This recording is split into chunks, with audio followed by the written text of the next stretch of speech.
Le gouverneur de la BCEAO a finalement accepté de répondre à nos questions. Cet ancien ministre se fait rare dans les médias. Est-ce que la France est toujours aussi présente? Qu'est-ce que vous avez à dire là-dessus? Je trouve que ceux qui en parlent ne connaissent pas les mécanismes et ne font aucun effort pour connaître ces mécanismes. Je considère que pour un problème aussi important, si quelqu'un veut se prononcer, à mon avis, la chose la plus simple, c'est d'essayer d'avoir toutes les informations qui peuvent lui permettre de pouvoir avancer ce qu'il a à dire. Et pour comprendre, comme je dis, il y a les textes, il y a aussi les hommes qui ont construit cette monnaie depuis le début jusqu'à aujourd'hui. Il y en a qui ne sont plus aux affaires, il y en a qui sont aux affaires, mais ils sont là, ils sont nombreux. Quand je prends par exemple au niveau de la Banque centrale, Dieu merci, c'est le premier gouverneur Aboulaye Fadiga, paix à son âme, qui n'est plus. Tous les autres sont là. Et aujourd'hui, il y a à la Banque centrale tous ceux qui peuvent parler de cette monnaie. Je n'ai jamais vu quelqu'un approcher la Banque centrale ou approcher ceux qui peuvent en parler et avoir des informations précises sur ce qui se passe. Je n'ai pas le sentiment non plus que même nos partenaires, les Français, aient été approchés d'une façon ou d'une autre pour connaître la réalité. À partir de ce moment-là, quelqu'un ne peut pas parler de quelque chose qu'il ne connaît pas. Et c'est le reproche qu'on peut leur faire éventuellement. Ils ne connaissent pas, et je ne pense pas qu'ils aient envie de connaître. Ce qu'ils veulent, c'est de dénoncer. Mais quand on dénonce, justement, on prend soin de ne pas avoir d'arguments contre, parce que c'est ça qui vous freine dans votre élan de dénonciation éventuellement. Alors, le rôle de la France ne joue aucun rôle qui peut permettre d'articuler directement le franc CFA. Parce que c'est la monnaie des Africains.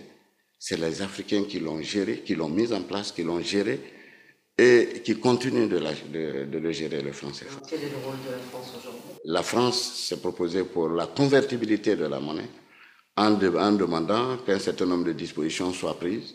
Cette disposition, c'est la contre-garantie qu'ils souhaitent et c'est ce qui explique l'existence du compte d'opération.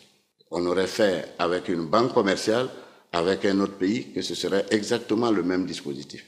Aujourd'hui, vous ne pouvez pas demander à quelqu'un de vous garantir quelque chose en ne donnant pas les éléments qui peuvent lui permettre de le garantir éventuellement. Donc, c'est ce qui se passe. Alors, il y a toutes sortes d'interprétations sur le compte d'opération qui ne sert pas les pays, dont la France, qui est utilisé par la France. Tout ça, c'est des histoires. Ceux qui connaissent les besoins de la France, qui connaissent la puissance de l'économie française, ne peuvent pas penser une seule minute que les fonds qui constituent une goutte d'eau, éventuellement, pour être plus précis, dans les besoins de la France, servent à la France beaucoup plus qu'elles ne servent à nos pays. Vous avez des comptes? Il y a des comptes ailleurs, dans d'autres pays? Nous avons au total 32 comptes dans le monde, dans 10 pays, et articulés dans 8 devises. 32 comptes, je dis bien 32 comptes. Maintenant, le seul qui pose problème aux détracteurs, c'est celui qui est en France. Mais nous avons 32 comptes. Et je vais vous dire aussi quelque chose qui va peut-être vous surprendre. Nous avons des relations avec la Federal Reserve Bank de New York depuis 1967. C'est cette banque qui fait toutes les opérations en dollars, bien sûr, pour notre compte. Et ces comptes nous servent justement à faire quoi? À régler les importations et toutes les transactions extérieures de nos pays. Une monnaie, c'est d'abord fait pour justement les populations, pour la satisfaction de leurs besoins. Donc la stabilité des prix est importante. Ce n'est pas seulement pour une économie en développement, mais pour toutes les économies. Et c'est pour ça qu'aujourd'hui, toutes les banques centrales, en tout cas qui fonctionnent de façon moderne, attachent du prix à la stabilité des prix. Et encore beaucoup plus dans nos pays, parce que les revenus ne sont pas très élevés, et le minimum qu'il faut pour vivre aux gens, il ne faut pas que les prix augmentent tous les jours, parce que non seulement ça ne permet pas à l'économie de croître, mais ça ne permet même pas aux gens de maintenir leur pouvoir d'achat. Donc ça, par exemple, nous en tenons compte. Et en faisant quoi? En luttant contre l'inflation. Parce que si vous regardez les économistes, tous les économistes vous le diront, tous les partenaires vous diront, Le taux d'inflation dans notre zone est un des plus faibles qu'il y ait actuellement.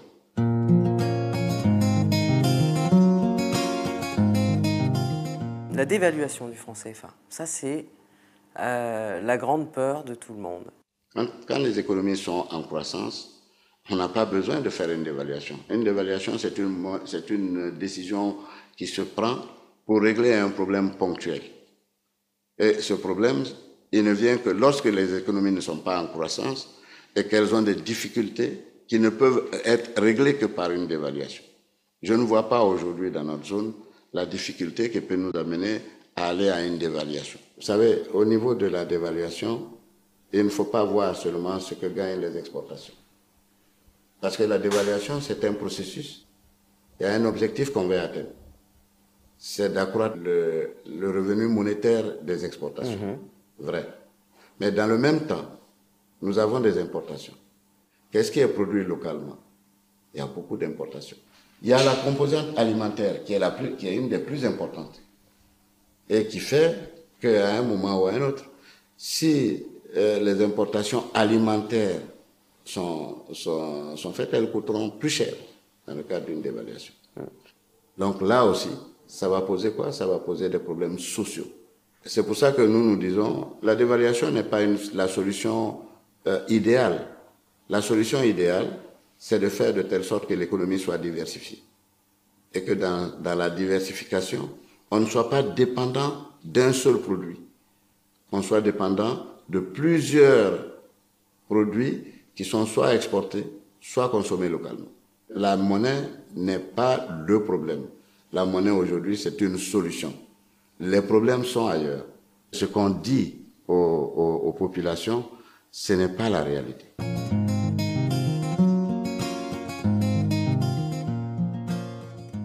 La polémique sur le franc CFA, qui aujourd'hui déchaîne des passions. La polémique sur le franc CFA ne date pas d'aujourd'hui. Depuis les années 80, il y a un certain nombre d'économistes qui avaient estimé que cette monnaie ne servait pas les pays. Mais malheureusement, comme je l'ai dit dans certaines interviews, ça n'a jamais été prouvé. Quand on dit quelque chose, on l'affirme. Quand on affirme quelque chose, on l'était par des données et par des analyses qui sont scientifiquement irréfutables. Ce n'est pas une polémique qui sert, c'est une polémique qui veut détruire, qui déconstruit. Et c'est ce que nous ne pouvons pas partager, bien sûr. Ce qui se passe maintenant, c'est que c'est une dénonciation qui utilise toutes les armes nécessaires pour pouvoir déconstruire le franc CFA. À tel point qu'on se demande à certains moments, est-ce que c'est vraiment le fruit d'une réflexion qui amène à ça? Est-ce que c'est d'autres motivations? On ne sait pas. Mais toujours est-il que si on recherche la vérité ou en tout cas la solution qu'il faut adopter, mais toutes les énergies peuvent converger pour trouver les solutions. Ce qui a été créé à 50 ans, aujourd'hui on a tout le mal qu'il y a, enfin on voit tout le mal qu'il y a à reconstruire quelque chose de similaire. Ça veut dire que on n'avance pas dans ce domaine-là, dans le domaine de l'intégration. Si on n'avance pas, il ne faut pas détruire ce qui a déjà été construit. Je prenais l'exemple de l'Afrique du Sud, en disant l'Afrique du Sud a connu l'apartheid, c'est peut-être une des pires des facettes de la colonisation. Mais quand la minorité blanche a cédé le pouvoir à la majorité noire, La monnaie n'a pas changé. La monnaie n'a pas changé, le rand n'a pas changé. Le rand est resté toujours le rand. Et l'Afrique du Sud se reconnaît dans le rand. C'est vrai que nous avons une monnaie qui a circulé dans une certaine forme pendant la colonisation. La Banque centrale qui gère cette monnaie a été profondément réorganisée. Mais pourquoi doit-on considérer que 50 ans après que tout ça soit fait, que la monnaie est une monnaie coloniale? Comprenez? On ne dit pas en Afrique du Sud que c'est une monnaie de l'apartheid, mais ici on dit que c'est une monnaie coloniale. Pourquoi? Donc, la passion dans la gestion économique n'est pas la meilleure des choses. Voilà. Merci beaucoup.